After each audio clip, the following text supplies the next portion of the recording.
Tonight, a Charlotte middle school student says her school's new dress code is making her feel like a sex object. Yeah, she's so upset she wrote a letter to the school board. NBC Charlotte defender Michelle Bowden has the story. It just kind of makes you feel upset. It's weird for me. Renee Pettis says she can't stand to hear her 13-year-old daughter saying things like this. It's like being labeled as a sex object, and I'm 13, and I don't like being labeled as that, and neither do any of my friends.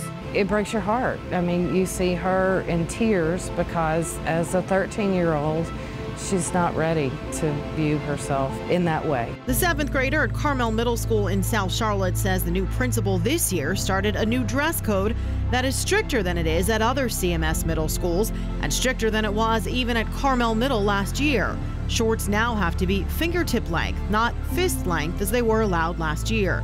But the problem, she says, the supposed reason behind the new dress code. I said it's distracting to boys' education. She and several other students say teachers told them the dress code was to make sure the boys weren't distracted. It made me feel discriminated, sad, and upset.